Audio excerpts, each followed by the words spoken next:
ஆண்டவராகிய இயேசு கிறிஸ்துவின் நாமம் மகிமைப்படுவதாக. இந்த நாளிலும் கூட நாம் கர்த்தருடைய வார்த்தையாய் தியானிக்க போகிறதான தலைப்பு வெளிச்சமாய் வாழ்ந்து பார். எத்தனை பேர் வெளிச்சமாய் வாழ்ந்து கொண்டிருக்கிறோம்? எத்தனை பேர் இருளாய் வாழ்ந்து கொண்டிருக்கிறோம்? எத்தனை பேருடைய ஆசை நாம் வெளிச்சமாய் வாழ வேண்டும் என்பது? எத்தனை பேருடைய ஆசை நாம் வெளிச்சமாய் வாழ்வது மட்டுமல்ல, மற்றவர்களுடைய வாழ்க்கையை வெளிச்சமாய் மாற்ற வேண்டும் என்று? இந்த நாள்ல ஒரு விசுவாசத்தோடு இந்த செய்தியை கேளுங்கள். உங்கள் வாழ்க்கையில இருள் இருக்குமானால் அது நிச்சயமாய் வெளிச்சமாய் மாறும். விசுவாசத்தோடு இந்த தேவ வார்த்தையை கேளுங்கள். நிச்சயமாகவே உங்கள் வாழ்க்கையும் வெளிச்சமாய் இருக்கும். உங்களை சார்ந்த உங்கள் குடும்பமும் வெளிச்சமாய் இருக்கும். இப்ப வேதாகமத்துல ஆண்டவராகிய இயேசுவானவர் முதலாவது பயன்படுத்தின ஒரு வார்த்தை வெளிச்சம். பாருங்க, ஆதியாகமம் 1 அதிகாரம் 3ஆம் வசனத்துல வெளிச்சம் உண்டாக கடவது என்றார். வெளிச்சம் உண்டாயிற்று. அப்ப ஆண்டவர் முதலாவது வெளிச்சத்தை என்ன பண்ணியிருக்கிறாரு? வார்த்தை மூலமாக வெளிச்சத்தை உண்டு பண்ணியிருக்கிறார். இது எதை காண்பிக்கிறது என்றால், பூமி வெளிச்சமாய் இருக்க வேண்டும் என்பது ஆண்டவருடைய திட்டம் அல்ல. பூமியிலே பிறந்து வாழ போகிற நம்முடைய வாழ்க்கை, நம்முடைய குடும்பம், நம்மை சார்ந்தவர்கள் நம் மூலமாய் வெளிச்சமாய் இருக்க வேண்டும், நம்முடைய வாழ்க்கை வெளிச்சமாய் இருக்க வேண்டும் என்பதற்காகவே வெளிச்சம் உண்டாக கடவது என்று சொன்னார். அப்பொழுது ஆண்டவருடைய திட்டம் நம்முடைய வாழ்க்கை இருளா இருக்கக்கூடாது. இந்த இருள் பிசாசின் காரியங்களை குறிக்கிறது. நம்முடைய வாழ்க்கை வெளிச்சமாய் இருக்க வேண்டும். வெளிச்சம் ஆண்டவராகிய இயேசுவானவரை குறிக்கிறது. நம் வாழ்க்கை ஆண்டவராகிய இயேசுவின் வாழ்க்கையை போல பிரகாசமாய் வெளிச்சமாய் இருக்க வேண்டும் என்பதே ஆண்டவருடைய திட்டமாய் இருந்தபடினால் வெளிச்சம் உண்டாக கடவது என்று சொன்னார். அப்ப நம்முடைய வாழ்க்கை வெளிச்சமாய் இருக்கும் பொழுது நம்மை சார்ந்து இருக்கிறவர்களுடைய வாழ்க்கையை நாம் வெளிச்சமாய் மாற்ற முடியும். நம்முடைய குடும்பம் நம்முடைய வெளிச்சத்துல வெளிச்சம் பெற்று குடும்பமும் வெளிச்சமாய் வாழும். லூக்கா 1 அதிகாரம் 79ஆம் வசனத்துல மரண இருளில் அமர்ந்திருந்தவர்களுக்கு வெளிச்சம் தரவும். அப்ப நாம ஒரு காலத்துல மரண இருள்ல தான் இருந்தோம், மரணத்தின் பிடியில தான் இருந்தோம். நமக்கு வெளிச்சம் தரும்படி ஆண்டவராகிய இயேசுவானவர் பிறந்தார். அதே லூக்கா 2ஆம் அதிகாரம் 30ஆம் வசனத்துல புறஜாதிகளுக்கு பிரகாசிக்கிற ஒளியாகவும் என்று சொல்லப்பட்டிருக்கிறது. இந்த இடத்துல வெளிச்சம் பாருங்க, நம்மூலமாய் புறஜாதி ஆண்டவராகிய இயேசுவை அறியாதவர்கள் வாழ்க்கையிலும் நாம் இந்த வெளிச்சத்தை கொண்டு செல்கிறவர்களாய் இருக்க வேண்டும். ஆண்டவராகிய இயேசுவானவர் நமக்கு வெளிச்சத்தை கொடுத்திருக்கிறார், நம் வாழ்க்கையை வெளிச்சமாய் மாற்றி இருக்கிறார். நாம் பெற்ற வெளிச்சத்தை இருளாய் இருக்கிற ஜனங்களுடைய வாழ்க்கையில அந்த வெளிச்சத்தை கொண்டு போய் சேர்க்க வேண்டும். அப்ப நாம மற்றவர்களுக்கு வெளிச்சமாய் வாழ்கிறோமா? அப்ப வெளிச்சமா வாழ போறோம் அப்படின்னும் போது நாம வேதாகமத்திலிருந்து ஒரு கதாபாத்திரம், ஒரு தேவ மனிதனை குறித்து தியானிக்க போகிறோம். இந்த தேவ மனிதனை கொண்டு மற்றவர்களுக்கு ஒரு வெளிச்சத்தை ஆண்டவர் கட்டளையிட்டார். இப்ப இன்றைக்கு பழைய ஏற்பாட்டில் மொர்கதாய் எனக்கூடிய ஒரு மனிதனுடைய வாழ்க்கையை தியானிப்போம். எஸ்தர் 8ஆம் அதிகாரம் 15ஆம் வசனம் 16ஆம் வசனத்துல, அப்பொழுது மொர்கதாய் இளநீலமும் வெள்ளையுமான ராஜவஸ்திரமும் பொன்முடியும் பட்டும் இரத்தாம்பரமும் அணிந்தவனாய் ராஜாவிடத்திலிருந்து புறப்பட்டான். சூசான் நகரம் ஆர்ப்பரித்து மகிழ்ந்தது. இவ்விதமாய் யூதருக்கு வெளிச்சமும் மகிழ்ச்சியும் களிப்பும் கனமும் உண்டாயிற்று. இந்த மொர்கதாய் மூலமாக மற்றவர்களுக்கு வெளிச்சம் உண்டாயிற்று என்று சொல்லப்பட்டிருக்கு. அப்ப இந்த தனிப்பட்ட மனிதனுடைய வாழ்க்கை வெளிச்சமாய் ஆண்டவர் மாற்றி வைத்தார். இவன் மூலமாக மற்றவர்களுக்கு வெளிச்சத்தை கொடுத்தார். இன்றைக்கு நாமும் இந்த மொர்கதாய் போலதான். நம் மூலமாய் நம் குடும்பத்துக்கு வெளிச்சம், நம் மூலமாய் இருளில் இருக்கிறவர்களுக்கு வெளிச்சம்.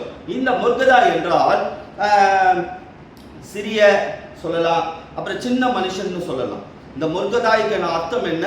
சிறிய சின்ன மனுஷன் என்று சொல்லலாம். பாருங்க, இவன் ராஜாவின் அரண்மனையில, அந்த இடத்துல ராஜாவின் அரண்மனையில ஒரு வாசல் காவலாளி, ஒரு கேட் கீப்பரா இருந்த ஒரு மனுஷன். பாருங்க, இந்த மனுஷனை கொண்டு ஆண்டவர் அந்த இடத்துல இருக்கிற எல்லா இருளான ஜனங்களுக்கும் ஒரு பெரிய வெளிச்சத்தை கொடுத்தார். காரணம் இந்த மொர்கதாயுடைய தாழ்மை.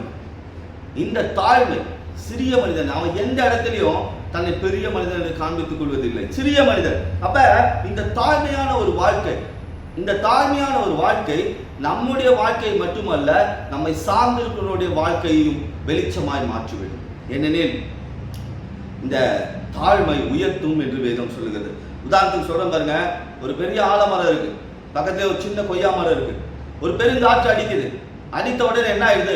ஆலமரம் விழுந்து போகுது. கொய்யா மரம் விழுந்து போகல, இந்த ஆலமரம் கொய்யா மரத்தை பார்த்து கேட்டுதான், நீ வெளியே பெருங்காற்று அடிக்கும் பொழுது நான் விழுந்துட்டேனே, என்ன இது இவ்வளவு பலமான மரம், நான் விழுந்துட்டேன், ஆனா நீ விழலையே. அப்ப அந்த கொய்யா மரம் சொல்லுச்சான், நான் காற்று அடிக்கும் பொழுது நான் வளைந்தேன், அதாவது தாழ்மைப்பட்டேன். பிரச்சனைகள், போராட்டங்கள், நெருக்கடிகள், பொல்லாத மனிதர்களுடைய தந்திரங்கள் எல்லாரும் நம்முடைய வாழ்க்கையில கடந்து வரும் பொழுது, நாம் இயேசுவுக்கு முன்பாக தாழ்மைப்படும் பொழுது எப்படிப்பட்ட காற்றடித்தாலும் அது நம்மை கீழே விழ பண்ணாது. அப்படிதான் இந்த மொர்க்கதாயுடைய வாழ்க்கை. இப்ப தாழ்மை, இந்த தாழ்மை தான் மொர்க்கதாய் மூலமாக அந்த அந்த இடத்துல இருந்த எல்லா ஜனங்களுக்கும் ஒரு வெளிச்சத்தை உண்டாக்குச்சு. அப்ப இந்த மொர்க்கதாய் ஏன் வேதம் சொல்றது பாருங்க, இந்த மொர்க்கதாய் என்றால் தாழ்மை. சின்ன மனிதன், அவன் சந்தை எங்கேயுமே உயர்த்தி கொள்ள மாட்டான். இந்த மொர்க்கதாய் என்றால் தாழ்மை. ஏன் வேதம் சொல்லுவது, தாழ்மையுடைய ஜபம் கேட்கப்படும். அப்ப தாழ்மைப்படுகளுடைய ஜபங்கள் கேட்கப்படுகிறது, வேதம் அப்படியா சொல்லுகிறது. அப்ப பாருங்க, இந்த தேசத்துல ஒரு பெரிய அழிவு வரப்போகுது, அங்க இருக்கிற இன மக்கள் எல்லாம் அழிய போறாங்க, ஒரு பெரிய இருள் ஆளுகை செய்ய போகுது. அந்த இருளான காரியங்கள் அந்த தேசத்தின் ஜனங்கள் அழிக்க வல்லமை வகை தேடும் பொழுது இந்த மொர்க்கதாய் தேவ சமூகத்திலே தன் வஸ்திரத்தை கிழித்துக் கொண்டு ஜெபித்தான் என்று எஸ்தர் 4ஆம் அதிகாரம் 1 வசனத்தில் சொல்லப்பட்டிருக்கு. இந்த ஜபத்தை ஆண்டவர் கேட்டார். அப்ப பாருங்க, இந்த தாழ்மை தான் மொர்க்கதாய தன்னுடைய இன ஜனங்களுக்காக ஜெபிக்க வைத்தது. அப்ப மன தாழ்மை உள்ளவர்களுடைய ஜபம் என்ன பண்ணப்படுது, கேட்கப்படுது. அப்ப நம் மூலமாய் மற்றவருடைய வாழ்க்கை வெளிச்சமாய் இருக்க வேண்டும் என்றால் நாம் தாழ்மைப்பட வேண்டும். அது மட்டுமல்லாமல் அதே எஸ்தரின் புத்தகம் 8ஆம் அதிகாரம் 15ஆம் வசனத்துல சில காரியங்கள் சொல்லப்பட்டு பாருங்க. இளநீலமும் வெள்ளையுமான ராஜவஸ்திரமும் பெரிய பொன்முடியும் பட்டும் ரத்தாம்பரமும் அணிந்தவனாய், இந்த காரியங்கள் எல்லாம் நாம் அணிந்து கொண்டவர்களாய் இருக்க வேண்டும். அப்பதான் வெளிச்சம் வந்தது. இதோடைய ஆவிக்குரிய அர்த்தத்தை நான் சொல்ல போகிறேன். அப்ப முதலாவது நாம் மற்றவருடைய வாழ்க்கையில வெளிச்சத்தை கொண்டு வர வேண்டும் என்றால் நாம் உடுத்த வேண்டிய உடை இளநீல வஸ்திரம். இந்த இளநீல வஸ்திரம் எதை காண்பிக்கிறது என்றால் தேவ அன்பை காண்பிக்கிறது. நாம் தேவ அன்பை உடுத்தினவர்களாய் இருக்க வேண்டும். நாம் தேவ அன்பை பெற்றவர்களாய் இருக்க வேண்டும். நாம் மற்றவர்களுக்கு அன்புள்ளவர்களாய் வாழ வேண்டும். பாருங்க, ஆண்டவராக இயேசு ஆனவர் அன்புள்ளவராய் பூமியிலே வந்தார், அன்புடையவராய் பூமியிலே வாழ்ந்தார். நம்மேல் வைத்த அன்பை சிலுவையில செய்து நிறைவேற்ற அன்புடையவராய் மரித்து உயிரோடு எழுது. அப்ப அன்பு முதலாவது நாம் பிரகாசிக்க வேண்டும்.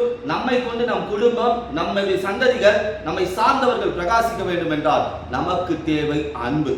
நான் சுருக்கமாய் சொல்லிக் கொண்டிருக்கிறேன். இரண்டாவது பாருங்க, வெண் வஸ்திரம். இந்த வெண் வஸ்திரம் பரிசுத்தமான வாழ்க்கையை காண்பிக்கிறது. பரிசுத்தமான ஒரு வாழ்க்கை. நம் மூலமாய் நம் குடும்பம் மற்றவர்கள் வெளிச்சமாய் அவருடைய வாழ்க்கை வெளிச்சமாய் மாற்றப்பட வேண்டும் என்றால் நாம் பரிசுத்தத்தை வஸ்திரமாய் உடுத்திக் கொள்ள வேண்டும். ஏனெனில் வேதம் சொல்லுது, ஆண்டவராக இயேசுவானவர் பரிசுத்தர். ஆகியால் அவரை அடைக்கலமாய் கொண்ட நாம், அவருடைய பிள்ளைகளாகிய நாம் பரிசுத்தமாய் வாழ வேண்டும். அப்பொழுது பரிசுத்தமாய் வாழும் பொழுது நம் வாழ்க்கை மட்டுமல்ல மற்றவருடைய வாழ்க்கையும் வெளிச்சமாய் இருக்கும். மூன்றாவது, பொன்முடி சூட்டப்பட்டவனாய் இங்க இருந்தான். அப்ப பொன்முடி இது எதை காண்பிக்கிறதுனா, இது ஜெய ஜீவியமான ஒரு வாழ்க்கையை காண்பிக்கிறது. நான் பூமிக்குரிய வாழ்க்கையில மற்றவர்கள் என்னை தோத்தவனாய் பார்க்கலாம், ஆனால் ஆவிக்குரிய வாழ்க்கையில நான் ஜெய ஜீவியம் உடையவனாய் இருக்கிறேன். கிறிஸ்துவுக்குள் நான் ஜெயித்திருக்கிறேன். பாருங்க, இப்ப ஆண்டவருக்குள்ள நம்மை நாமே தாழ்த்தும் பொழுது நம்முடைய வாழ்க்கை ஆவிக்குரிய வாழ்க்கையிலும் பூமிக்குரிய வாழ்க்கையிலும் ஒரு ஜெயத்தை நோக்கி போகும். இந்த மொர்க்கதாய் பாருங்க, அந்த யூதர்களுக்கு வெளிச்சம் வருவதற்கு முன்பாக அவன் என்ன பண்ணிட்டு இருந்தான், மொர்க்கதாய் இளநீலையும் வெண்மையுமான ராஜவஸ்திரமும் பொன்முடியும் பட்டும், அடுத்தது பாருங்க பொன் வஸ்திரம் தரித்திருந்தான். இது மெல்லிய வஸ்திரம் என்று வேதம் சொல்கிறது. வெளிப்படுத்தல் 19:8 இந்த வஸ்திரத்தை குறித்து நாம் பார்க்கும்போது இது நீதி என்று சொல்லப்படும். அப்ப நீதியை நாம் உடுத்திக் கொள்ள வேண்டும். அப்ப நீதியை வஸ்திரமாய் நாம் உடுத்திக் கொள்ள வேண்டும். நம் வாழ்க்கையில நீதி இருக்கும் பொழுது நம் வாழ்க்கையும் பிரகாசமாய் வெளிச்சமாய் இருக்கும். நம்மை சார்ந்த குடும்பமும் நம்மை சார்ந்து இருக்கிற ஜனங்களுடைய வாழ்க்கையும் வெளிச்சமாய் இருக்கும். அப்ப குடும்பம் வெளிச்சமா வாழணும்னா நீதியை என்ன பண்ணணும், உடுத்தி கொள்ளணும். அடுத்தது பாருங்க, ரத்தாம்பர வஸ்திரம் உடுத்தினவனா என்று சொல்லப்படும். அதாவது maroon colour, dark red colour, maroon colour. இது கிறிஸ்துவுக்குள் அதிகாரமுடைய ஒரு வாழ்க்கையை காண்பிக்கிறது. கிறிஸ்துவுக்குள் அதிகாரமுடையவர்கள், அதே போல கிறிஸ்துவின் ரத்தத்துக்குள் வாழ்கிற ஒரு வாழ்க்கையை காண்பிக்கிறது. அதாவது ஒரு ராயல் லைஃப். உலகத்துக்குள்ள பகட்டான ஒரு வாழ்க்கை இல்லை, கிறிஸ்துவுக்குள் ஆவிக்குரிய வாழ்க்கையில ஒரு பகட்டான ஒரு வாழ்க்கை, ஒரு அதிகாரம் உள்ள ஒரு வாழ்க்கை.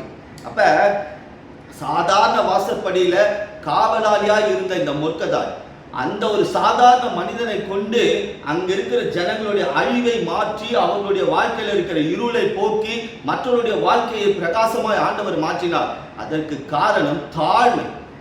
அடுத்தது இவர் போட்டிருந்த எண்ணற்ற துணி இளநீளம், அன்பை உறுத்திக் கொள்ள வேண்டும். அடுத்தது பரிசுத்தத்தை உறுத்திக் கொள்ள வேண்டும். அடுத்தது நான் சொன்னேன் ஜெயமான வாழ்க்கை, கிறிஸ்துவுக்கும் ஜெயமான ஒரு வாழ்க்கை. அடுத்தது நீதியை உறுத்திக் கொள்ள வேண்டும். அடுத்தது என்ன பண்ண, ரத்தாம்பரம், இயேசுவின் ரத்தத்திற்குள் ஒரு அதிகாரமுடைய ஒரு வாழ்க்கை. இப்படி வாழும்பொழுது என்ன ஆகும், நம்மை கொண்டு ஆண்டவர் உலக மனிதர்களுக்கும் ஒரு வெளிச்சத்தை தருவார், நம்முடைய குடும்பத்துக்கும் வெளிச்சம் தருவார், நம்மை கொண்டு இருளாய் இருக்கிற மனிதர்களுடைய வாழ்க்கையை வெளிச்சமாய் மாற்றுவார். அப்ப வெளிச்சமாய் வாழ்ந்து பார்க்கணும். அப்ப வெளிச்சமாய் வாழ்ந்து பார்க்கணும்னா நமக்கு அடிப்படை காரணம் என்ன, அடிப்படை தேவை தாழ்மை. அடுத்தது ஜபம். அடுத்தது நம் வாழ்க்கையில நம் அன்றாட செய்கிற காரியங்கள். இப்படி இருக்கும் பொழுது நம் வாழ்க்கையும் வெளிச்சமா இருக்கும், நம் குடும்பமும் வெளிச்சமா இருக்கும், நம்மை சார்ந்தவருடைய வாழ்க்கையும் வெளிச்சமா இருக்கும். இந்த நாளில் கூட ஆண்டவர் வெளிச்சமாய் வாழ்ந்து பார் என்கின்ற வார்த்தை மூலமாக உங்கள் மத்தியில தன்னுடைய வார்த்தையை பேசியிருக்கிறார். இந்த வார்த்தை மறுபடியும் கேளுங்கள். நிச்சயமாகவே கர்த்தர் உங்களையும் உங்கள் குடும்பத்தையும் உயர்த்தி ஆசீர்வதிப்பார். ஆமென்.